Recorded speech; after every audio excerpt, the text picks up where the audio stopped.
Okay. So with the plate, there's a lot of thickness in the bottom, and so I'm going to be narrowing down this foot quite a bit, and I'm going to leave a pretty high foot ring so that I can poke a hole through it and hang it on the wall if I want. But I'm going to start by trying to take these corners off. So before I set it down on the wheel, I kind of want to look at the back and particularly the front of the piece, because I want to kind of get a sense for how much thickness I have and what that inside corner looks like so that I can kind of match it on the outside.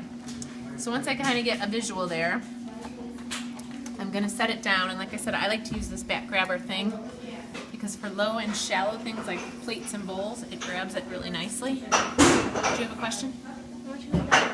Oh, okay.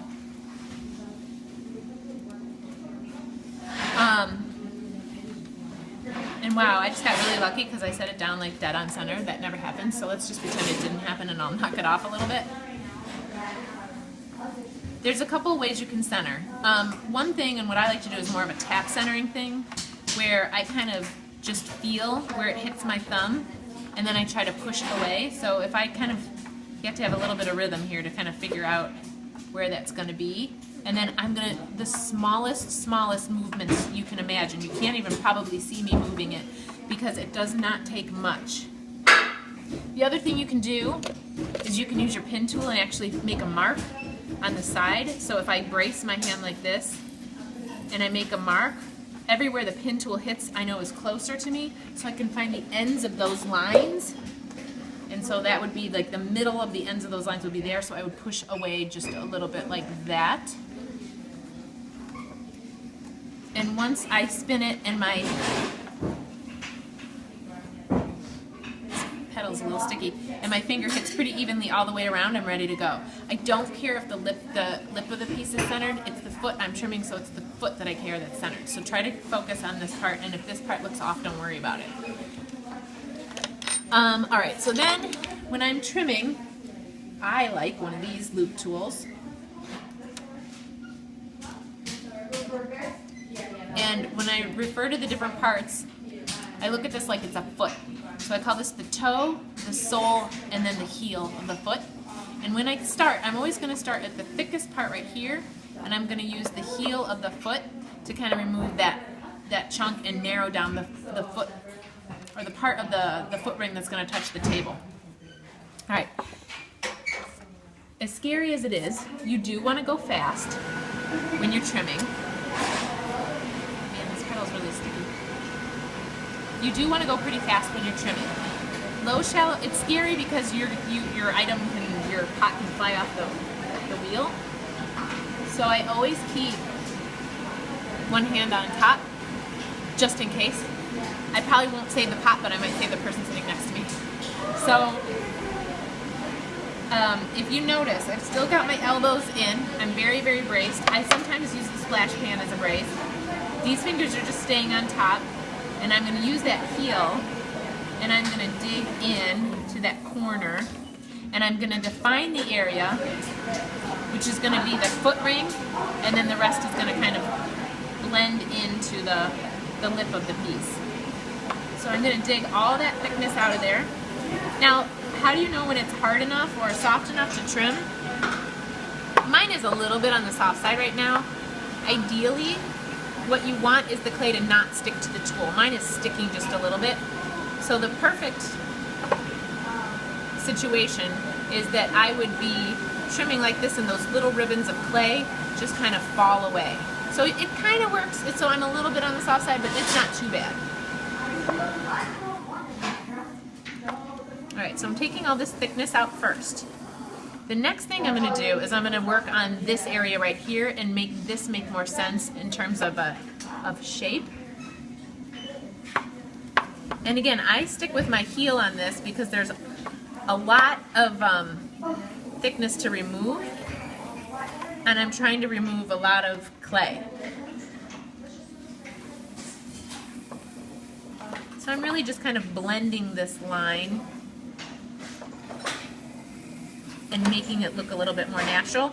Now I did roll onto the sole of my foot there because as I get rid of that lumpy stuff and I'm trying to cover more surface area, I want to use the sole of the foot.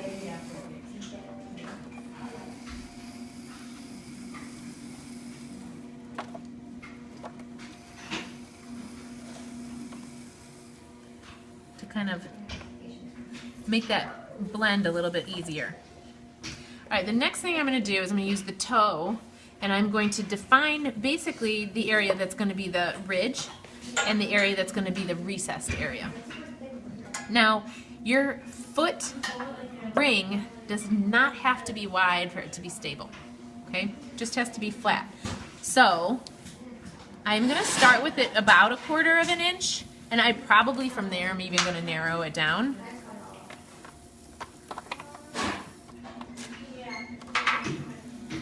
Because I like a really skinny ring on the bottom. I think it's much more elegant and less clunky. So for right now I'm starting there, but I'll probably go and refine that a little bit more later.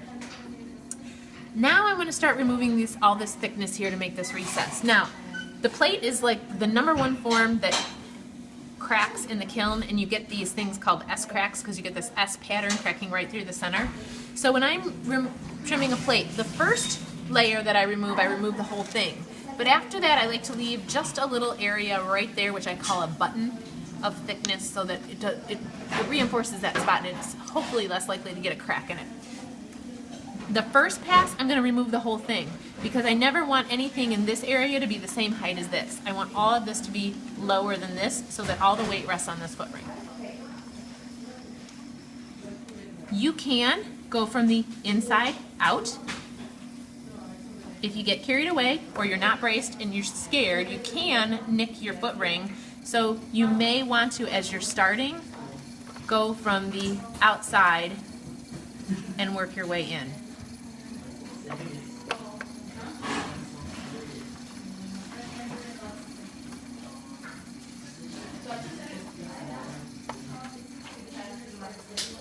Okay, now I'm going to use the sole. I was using the heel because I was trying to remove a lot of clay, and now I just kind of want to level it off, so I'm going to use the sole, and the sole has the most surface area. Just notice how much I keep my hands braced, just like when I'm throwing.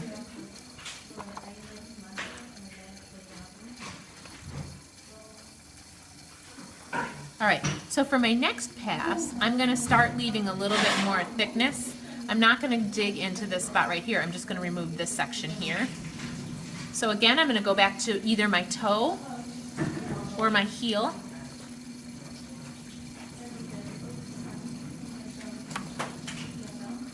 Staying really, really braced. First pass, I'm trying to remove quite a bit of clay.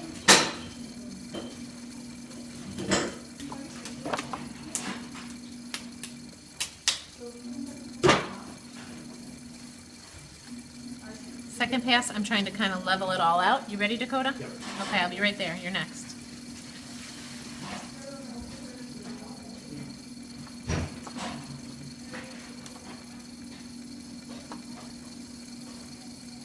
Now, I know I have lots of room to go, but the worst part of trimming is that when you go through, then you ruin the piece. So you want to check every once in a while. You can tap it, and the higher the pitch, the thinner the piece is. The thing that I like to do, and this is really scary, but I like to just give it a little bit of tiny, tiny bit of pressure, and once I see it moving, I know that I'm thin enough.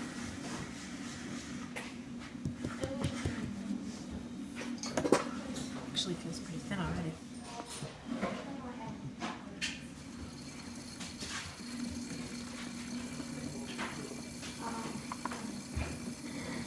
I'm pretty sure when I threw this plate, I left myself 3/4 an inch, so I should have some room to go down. Hopefully I don't trim through it for my video demo. But I still do sometimes trim through.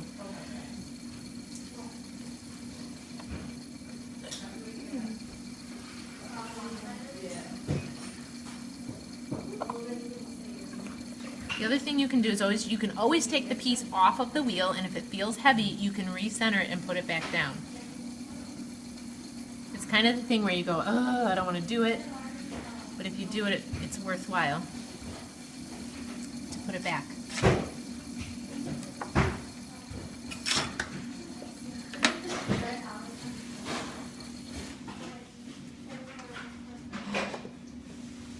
There's just a tiny, tiny bit of give. So I'm going to go a little bit further, but that's it. Then I'm going to refine the foot a little bit.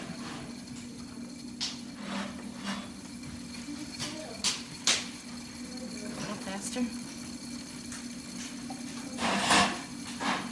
Like I said, it's scary to go fast, but you actually get a better trim the faster you go.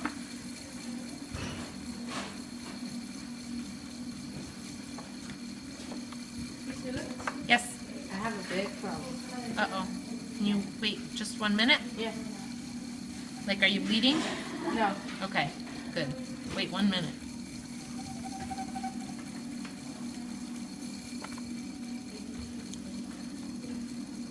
Alright, now I'm going to just, I feel like I'm thin enough, so I'm going to refine the form a little bit. I don't want this button to look like a knob or something. I just want it to be a little thicker than the rest. So I'm going to take that down a notch. I'm running into some problems because as the deeper I go, the softer the clay gets. So things are getting a little mushy. So I don't want this to be real obvious. I'm going to take that down.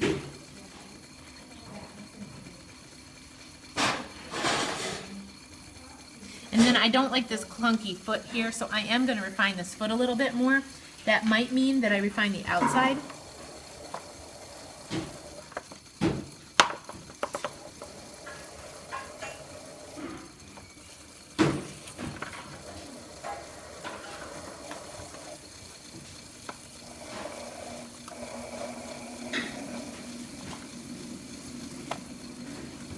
You can always take more off, but once you go too far, you can't put it back on. So that's why I like, I just stopped my wheel real fast and I knocked it off center because this pedal is really sticky.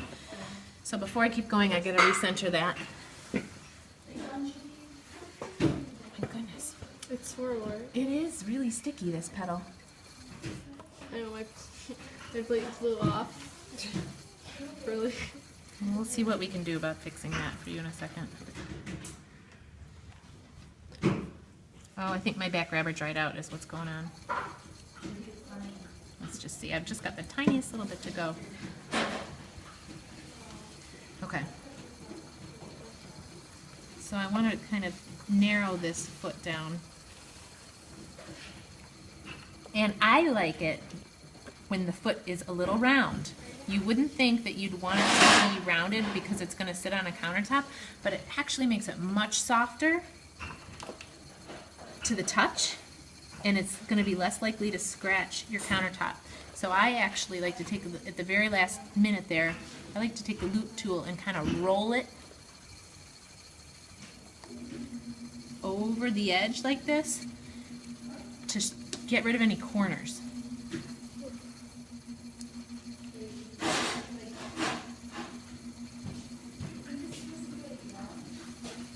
And then I use my finger to kind of compress those rings and really, really soften it. And sometimes I even go thinner than that on my ring. There's nothing worse than holding a plate in your hand and having it feel sharp on the bottom. So the last thing I do is all those grog marks, I take my finger and I kind of burnish them out with my finger. My clay is nice and soft, so it's easy right now. If you have difficulty getting rid of those marks, I sometimes use the back of my fingernail, and that burnishes it almost even a little bit more. And then this one is a little, like I said, clay's a little on the soft side. But last but not least is you've got to sign the piece. And I don't have a pencil handy, so I'm just going to use a wood tool, but you don't want to use the pin tool.